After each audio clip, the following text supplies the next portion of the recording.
उपासक की अंतर्दृष्टि कब आती है? सेवा, स्वाध्याय, सुमिरन, सत्संग, फिर अंतर्दृष्टि समाधि। जो सेवा में प्रमादी है, भगवत सेवा, गुरु सेवा, समाज सेवा, वो किसी मार्ग का पथिक नहीं है, किसी मार्ग का पथिक नहीं है। बड़े बड़े महापुरुष जो ब्रह्मबोध हो गए या भगवत तत्व में स्थित हो गए, उनको भी इस भगवत स्वरूप समाज की सेवा करनी ही पड़ी। शरीर में जब तक हमारे बल है तब तक हमें समाज स्वरूप, भगवत स्वरूप, गुरु स्वरूप, वो एक ही परमात्मा बैठा है, हमें सेवा में तत्पर रहना है। क्योंकि शरीर से बहुत जन्मों में अशुभ कर्म हुए हैं, उनका क्षय सेवा से होता है। प्रगट शरीर से जब हम सेवा करते हैं, इसका प्रभाव मन पर पड़ता है।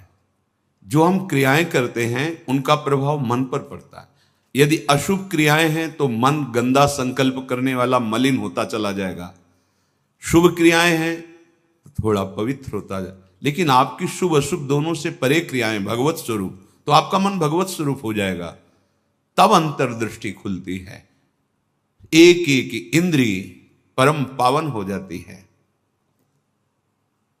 ये 7 बातें पूज्य श्री राधा बाबा आदेश कर रहे हैं, अंतर्दृष्टि खोलने के लिए है। साधक प्राणों की बाजी लगा करके भी इनका कभी उल्लंघन न करे तो 4 अनर्थों का अपने आप नाश हो जाता है। आगे वर्णन आएगा। प्रेम ही अंतर्दृष्टि है। प्रेम नेत्र, हरिवंश नेत्र, हिय के नयन निहार, अंतर्दृष्टि, ये एक ही शब्द के बहुत से पर्यायवाची हैं। प्रेम नेत्र कह रहे प्रेम न बाड़ी नीपजे, प्रेम न हाट बिकाए, राजा परजा जेहि रुचे, शीस दे ले जाए। समझो, प्रेम ये बाजारू वस्तु नहीं कि खरीद लोगे पैसा देके। प्रेम ये ऐसा नहीं कि खेती बाड़ी है आप मेहनत करके इसे उपजा लोगे, नहीं। बोले चाहे राजा हो या प्रजा हो, जिसे भी प्रेम चाहिए शीस दे ले जाए। नारायण अति कठिन है हरि मिलन की बाट, या में पग पीछे धरे, प्रथम शीस दे काट। प्रथम शीस दे काट, शीस दे ले जाए, इसका क्या भाव होता है? अहम का समर्पण, बिका हुआ मैं हूं, मेरी कोई इच्छा नहीं, मेरी कोई चाह नहीं, अब जो ही कहें करें हम सोई, और जैसा वो करते जोई जोई प्यारो करे, सोई मुझे भावे। बात हो गई। प्रेम नेत्र खुलने का अधिकारी हो गया। ये अहम ही तो नचा रहा है। ये कभी वैराग्य में बैठा लेगा, कभी तपस्या में, कभी भोगों में, कभी प्रमाद में। इसके अनुसार थोड़ी भूमिकाएं बनती हैं भक्ति की या ज्ञान की। आचार्यवाणी, गुरुवाणी, उनकी आज्ञानुसार चलने पर हृदय में भूमिकाएं जागृत होती रहती है। ये अहंकारी देहाभिमानी सुधरना ही नहीं चाहता, मनमानी आचरण करना चाहता है। मनमानी आचरणों से ही तो आज तक हम विमुख रहे, सुख से, शांति से, भगवदानंद से। दुख और अशांति, क्लेश और बंधन बार बार यही मन और बुद्धि तो दे रहे हैं। बिल्कुल सत्य बात कह रहा हूं, इसे केवल सुनना ही मत समझ लेना। पूज्य राधा बाबा के वचन, ये 7 आए बिना तुम चाहे प्रेम के प्रवचन कर लो, चाहे सुन लो, प्रेम तुम्हारे हृदय में जागृत नहीं होगा, अंतर्दृष्टि नहीं खुलेगी। श्रीपाद कह रहे अंतर्दृष्टि पश्य वृंदावनस्य, अंतर्दृष्टि से वृंदावन का दर्शन होता है। हमारी देखो बाहर नेत्र तो हैं पर त्रिगुणात्मिका माया के हैं। स्त्री दिखाई देती, पुरुष दिखाई देता है, जड़ दिखाई देता है, चैतन्य दिखाई देता है, अच्छा दिखाई देता है, बुरा दिखाई, ये कुछ नहीं। यहां सब चिदानंद वपु, प्रियाजू की सहचरियां और दिव्य एक पत्ते की कांति के बराबर भी महामहिम वैकुंठ नहीं है। ये वृंदावन है। वृंदावन द्युति पत्र की उपमा को कछु नाही, कोटि कोटि बैकुंठ हो तेईसम कहे न जाए। क्यों कि एक एक पत्ते और फूल में मेरी लाडली जू का प्रतिबिंब पड़ता है। पत्र प्रसून बीच प्रतिबिंब ही नख सिख प्रिया जनावे। कहां बैकुंठ में वो सुख तो सखाओं को भी अच्छा नहीं लगा बैकुंठ का। फिर नित्य प्रिया प्रीतम के अंग सेवी सहचरी भाव अलग। तो वृंदावन अंतर्दृष्टि पश्य। जब तक भगवत साक्षात्कार नहीं हो जाता तब तक बहुत सावधान। इसके बाद सावधान रहने की जरूरत ही नहीं। जैसे मन सच्चिदानंद प्रभु का स्पर्श करेगा फिर इसको विषय सेवन की स्मृति ही नहीं रह जाती। उसे उपरती अवस्था कहते हैं। एक होती त्याग अवस्था, ये साधक करता है। विषयों के प्रति आकर्षण है पर भोगूंगा नहीं क्योंकि मुझे भगवत प्राप्ति करनी है।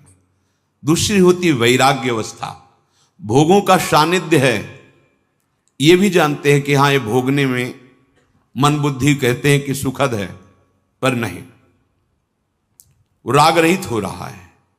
और एक स्थिति आती है कि भोग सामग्री सानिध्य है, ये भोगने वाली चीज इसकी स्मृति खत्म। जैसे विष्ठा देख करके भोगने की खाने की इच्छा नहीं होगी, वमन देखकर खाने की इच्छा नहीं होगी। मलवत वमनवत विश्ववत ऐसे यहां से लेके ब्रह्मलोक तक के भोगों का उसे त्याग हो जाता है, जिसे उपरति कहते हैं। भोग सामग्री है, भोगने की इच्छा ही नहीं है, ये बोध भी नहीं रहता कि ये भोगना चाहिए क्योंकि अखंड स्मृति जागृत हो गई आराध्य देव की। पहला उपासक को शांत लक्षण धारण करना है। काम आ रहा है, क्रोध आ रहा है, कोई गाली दे रहा है, विक्षेप हो रहा है, प्रतिकूलता आ रही, अपमान अनुकूलता आ रही, सम्मान। शांत का मतलब ना हर्ष न शोक, गंभीर, अंदर से गंभीर शांत। पहला लक्षण अंतर्दृष्टि खोलने के लिए सिद्धांत में भी वर्णन, शांति रव्यर्थ कालत्वम विरक्तिर्मान शून्यता। शांति, अपने प्रति कोई बार बार अपराध कर रहा है, शांत। न शरीर से दंड, न वाणी से दंड, न मन से दंड देने का संकल्प, क्योंकि सब में मेरा प्रभु विराजमान है। बिल्कुल ध्यान से बाबा ने कहा, ये बिल्कुल सत्य सत्य बात कह रहा हूं। प्राणपन से इन सातों बातों का निर्वाह करोगे तो अंतर्दृष्टि खुल जाएगी। प्रेम, यदि आप थोड़ा भी प्रमाद करेंगे तो इनको धारण नहीं कर पाएंगे। पहला ही है शांत, भाव देश में भी पहला है शांत। शांत दास्य सख्य वात्सल्य कांता सहचरी। शांत हमारे भगवान का स्वरूप है, शांताकारम, शांत। समझो, वाणी शांत, मन निसंकल्प, कोई चाह नहीं, स्थिति यहां पहुंचनी है। शांत का स्वरूप ये, न सोचते न कांक्षते, समः सर्वेषु भूतेषु मद भक्तिम लभते पराम। मेरी भक्ति का परम लाभ, पराभक्ति का स्वरूप ये। कोई चाह नहीं, कोई चिंता नहीं, कोई भय नहीं, कोई शोक नहीं। ब्रह्मभूता प्रसन्नात्मा, हर समय अखंड प्रसन्नता। देखो भक्त कैसा शांत होता है। परीक्षित जी महाराज गर्भ से ही भगवान के परम प्रिय भक्त हैं। भगवान ने गर्भ में ही रक्षा की। जब ये उत्तरा जी के गर्भ में थे, अश्वस्थामा ने ब्रह्मास्त्र संधान किया। कितनी बुद्धि बिगड़ गई थी। गर्भस्थ शिशु की हत्या सबसे बड़ा पाप होता है। भ्रूण हत्या, गर्भ हत्या, ये बहुत बड़े पापों में आता है। इतना बड़ा विद्वान क्रोध के वशीभूत होकर ब्रह्मास्त्र का संधान कि पांडवों का वंश ही विनाश कर देंगे। उत्तरा ने किसी अन्य का आश्रय नहीं लिया। जैसे द्रौपदी जी से चूक हुई, पतियों का आश्रय, सभा में बैठे हुए महापुरुषों का आश्रय, भुजाओं का आश्रय, दांत का, उत्तरा ने नहीं। जे ही देखा कि जाजुल्यमान ब्रह्मास्त्र गर्भ नष्ट करने के लिए आ रहा है, हाथ उठाया और तुरंत भगवान का हे करुणा निधान गोविंद। पूरा शब्द नहीं हुआ, भगवान गर्भ में ही प्रकाशित हो गए, आसपास गर्भ की रक्षा कर रहे हैं। परीक्षित जी गर्भ से ही भगवान के भक्त हैं। अधर्म का धन कोई भी हो बुद्धि भ्रष्ट कर देता है, बहुत इससे बचा जाता है। आप इससे समझिए अधर्म के धर्म का कितना प्रभाव होता है। जबरदस्ती बलात् राजाओं को जीत करके वैभव छीनना, यह स्वभाव था जरासंध का। संतों के मुख से सुना कि जब भीम के द्वारा भगवान ने जरासंध का वध कराया, सहदेव का तिलक किया, पर उसका वो मुकुट जिसमें बहुत से राजाओं की जीती हुई रत्न मणियां हीरे आदि थे, वो मिला के सबसे 20,000 तो कैद किए था। जैसे पशुओं की बलि देना हो, ऐसे वो बलि देने के लिए 20,000 राजाओं को। वही मुकुट एक दिन परीक्षित जी अपने मस्तक पर धारण किए। धारण करते ही शिकार खेलने का मन हुआ, चल पड़े शिकार। इतनी प्यास असह्य हो गई कि ऋषि आश्रम में गए। वो समाधिस्थ थे, अपने स्वरूप में स्थित थे। कोई है आश्रम में, मुझे बहुत प्यास लगी है। वहां तो समस्त इंद्रियां, मन, बुद्धि सब चेष्टा रहित है, भगवत स्वरूप में एकदम डूबे हुए, बाहर से शांत एकदम। कोई चेष्टाएं न सुना रही न दिखा रही, कोई इंद्री काम नहीं करेगी, क्योंकि सौम अवस्था को प्राप्त समाधिस्थ महापुरुष। पता नहीं कैसे ऐसी बुद्धि बदल गई इतने बड़े महाभागवत की। उपेक्षा करके बाहर निकले, देखा एक मरा हुआ सर्प पड़ा था, ऐसे धनुष की नोक से उठाया और ऋषि के गले में डाल दिया। महत अपराध है। साधु का उपहास या इस तरह की चेष्टाएं, उनको इसका भी पता नहीं चला, तो शांत अपने स्वरूप में स्थित हैं।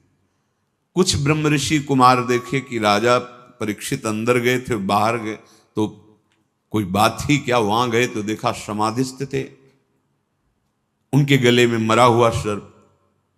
तो ऋषि कुमार दौड़ते हुए श्रृंगी ऋषि जहां स्नान कर रहे थे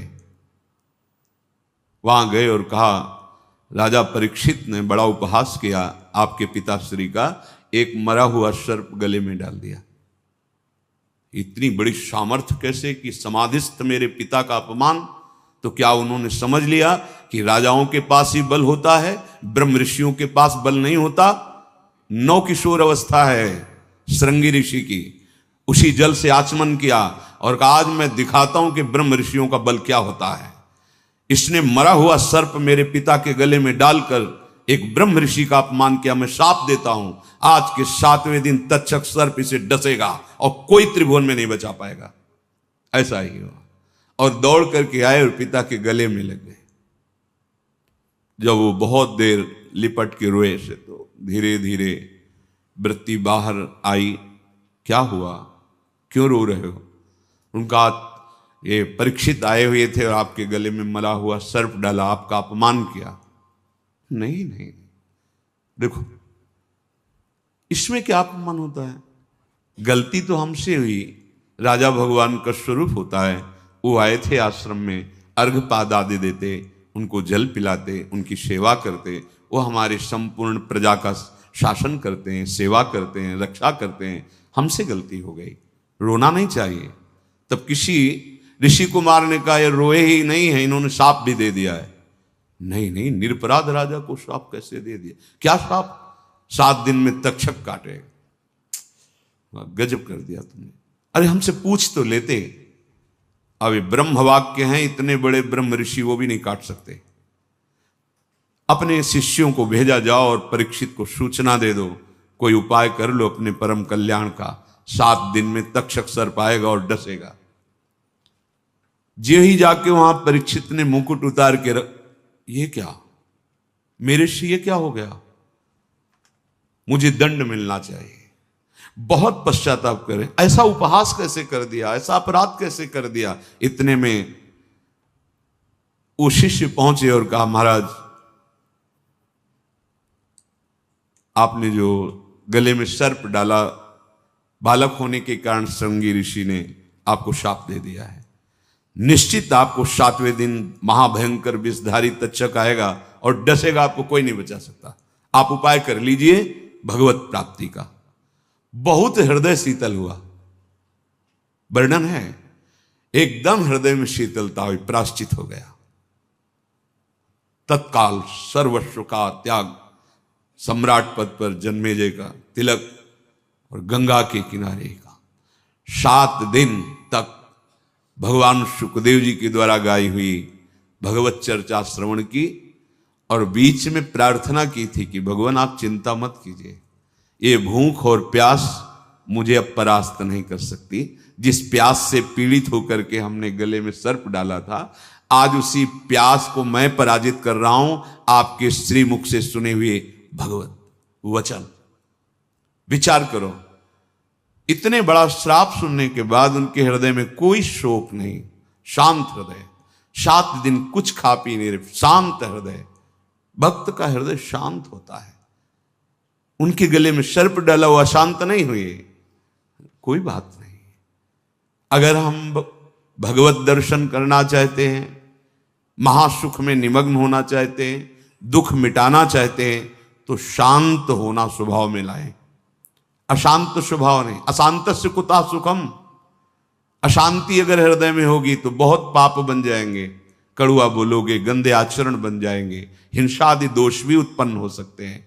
इसलिए पहला अंतर्दृष्टि खोलने के लिए शांत, हमारा भाव भी पहला शांत भाव। ये मार्ग का पथिक भी शांत मार्ग का पथिक है। शांत शब्द को पकड़ो, अशांति अंदर से है दबा लो। नाम जब कर रहे हो ये सब मिट जाएगी। बाहर से तुम्हें पहले शांति लानी, बाहर की क्रियाओं में किसी भी तरह से किसी द्वंद्व में तुम्हें अशांत नहीं होना है। वो तभी हो सकता है जब आप लक्ष्य बना लियो भगवत प्राप्ति, तभी सह सकते हो, कोई बात नहीं। भगवान इसकी बुद्धि में बैठ करके हमारे को सहनशीलता सिखा रहे हैं, इसीलिए निंदा कर रहा है, अपमान कर रहा है, अवहेलना कर रहा है। भगवान के द्वारा प्रेरित है या कोई कर्म हमारा क्षय हो रहा है, शांत। दूसरा है आराध्य देव के भजन के सिवा कोई भी एक क्षण व्यर्थ न जाने पावे। अव्यर्थ कालत्वम, कबहू काल वृथा नहीं जाए। सेवक जी महाराज पकड़ो, अंतर्दृष्टि प्राप्त महापुरुष ही जीवन मुक्त कहा जाता है। पकड़ो, कोई भी क्षण भजन के बिना ना जाए। शरीर से सेवा हो रही और अंदर ही अंदर नाम जब चल रहा है, प्रभु के लीला रस से भरे हुए पद गुनगुना। कितना सहज सरल भगवदानंद प्रदान करने का हमें साधन मिल गया गुरु कृपा से। सेवक शरण सदा रहे, अनत नहीं विश्राम। कै वाणी हरिवंश की, कै हरिवंश ही नाम। या तो नाम मंत्र चल रहा है और या वाणी जी गुनगुना रहे हैं, एक क्षण भी न जाए। देखो, प्रयास करो। गुरु कृपा बल में ऐसी सामर्थ्य, अहंकार में नहीं। एक क्षण भी भजन के बिना ना जाए, अंतर्दृष्टि तभी खुलेगी। तीसरा, ये विश्वास कर लो, संसार के किसी भी भोग में सुख नहीं है। कभी तुम्हें तृप्ति नहीं मिल सकती, क्योंकि है ही नहीं। ये भूत के लड्डू हैं, चाहे जितना खा लो पेट नहीं भरेगा, और ना खाओ तो ललचाते रहो। इसलिए तुम्हारा ललचाना ना हो, नाम जप करो। ये विश्वास करो महापुरुषों के वचनों से, भोगों में सुख नहीं है। कितना भोगोगे? महाराज ययाति ने अपने शरीर से तो यौवन अवस्था का भोग किया ही, अपने पुत्र की यौवन अवस्था लेकर फिर भी तृप्ति नहीं हुई। तब उन्होंने कहा, संपूर्ण संसार के सब भोग भगवत विमुख व्यक्ति एक को दे दिए जाएं तो भी वो तृप्त नहीं हो सकता, क्योंकि नहीं है। कल किसी ने प्रश्न किया था, ऐसा ऐसा हमने सैकड़ों ऐसा ऐसा सब किया, तो हमने कहा ईमानदारी से बताना, वृंदावन में बैठे हो, क्या तुम्हारी तृप्ति हुई, क्या सुख हुआ? तो चिल्ला के रो के बोला, नहीं, नहीं होगी। विनिश्चितम बदामि तेन अन्यथा वचांस। गोस्वामी जी कहे, मैं झूठ नहीं बोल रहा, सत्य कह रहा हूं। हरिम भजन्ति, बिना भजन के तुम्हारे इंद्रियां, तुम्हारा मन, तुम्हारा हृदय शीतल हो ही नहीं सकता, विश्राम पा ही नहीं सकता। ये जलाती रहेंगी कामनाएं, तृष्णा, वासनाएं। इसलिए पहले समझ लो, गुरुजनों के वचन मान लेने से निकल जाओगे। अगर अनुभव करने की चले भोग राज्य में, तो आज तक कोई ऐसा नहीं हुआ कि स्वयं लौट पाया हो। हमारी आपकी तो बात जाने दो, बड़े बड़े महापुरुषों में। एक उदाहरण, आद्य गुरु भगवान शंकराचार्य जी नवीन किशोर अवस्था में ही पूरे विश्व को अपने प्रकांड ज्ञान के द्वारा परास्त कर दिया। जब तीर्थराज प्रयाग पहुंचे, पूरे सन्यासियों का साथ में दल होता, मंडली होती, आगे भगवान शंकर साक्षात शंकराचार्यम, शंकरम शंकराचार्यम, ज्ञान का विशुद्ध स्वरूप, तेजों में दृष्टि पड़ते ही चरणों में झुक जाए, ऐसा तेज। मंडन मिश्र नाम के एक बड़े विद्वान थे। भगवान शंकराचार्य जी ने उनसे कहा, सत्य को स्वीकार करो या तर्क। उन्होंने तर्क स्वीकार किया, पर ज्ञान समुद्र भगवान शंकर से कौन जीत सकता है, परास्त कर दिया। उनकी पत्नी बहुत विवेकवान बुद्धिमान थी, आई और प्रणाम किया और कहा, प्रभु आप संपूर्ण विजय अभी नहीं प्राप्त किए, अर्धांग तो अभी बचा हुआ मैं भी हूं, मेरे प्रश्न का उत्तर दे दो, तब हम दोनों परास्त माने जाएंगे। अभी तो आधे अंग को परास्त किया, आधा मैं हूं। बात सत्य है। बोलो, रति में स्त्री को सुख मिलता है या पुरुष को प्रधान सुख? अधिक सुख किसको मिलता है? बहुत प्रवीण थी, जानती थी, बाल योगी है, अनुभव शून्य। अगर ये कुछ बोलते हैं तो आपका अनुभव है ऐसा? क्योंकि सत्य विषय का तो अनुभव है, असत चेष्टाएं तो की ही नहीं, तो कैसे इनको अनुभव होगा? तो चुप हो जाएंगे। पूछा, मुस्कुरा दिए भगवान शंकराचार्य, समय चाहिए इसके लिए। हाँ देती हूं। एकांत हुए अपने सब संतों को लेकर और गुफा में कहा कि मैं शरीर छोड़ रहा हूं, ये सन्यासी शरीर है, महायोगी थे, मैं इसका अनुभव करके उसको बताऊंगा। आप हमारे शरीर को गुप्त रखना और ऐसी ऐसी पद्धति से सुरक्षित रखना, प्रकाशित ना होने पावे कि यह शरीर यहां है। ध्यान के द्वारा देखा कि एक राजा का शरीर छूटा है, अपना शरीर छोड़ा और वहां सौ रख करके विलाप हो रहा था। अचानक हरकत आ गई शरीर में, प्रवेश कर गए आद्य गुरु भगवान शंकराचार्य। इसके पहले अपने शिष्यों को बता गए थे, मैं वहां उस शरीर में प्रवेश कर रहा हूं और भगवान हरि की माया बड़ी प्रचंड है, कहीं ऐसा ना हो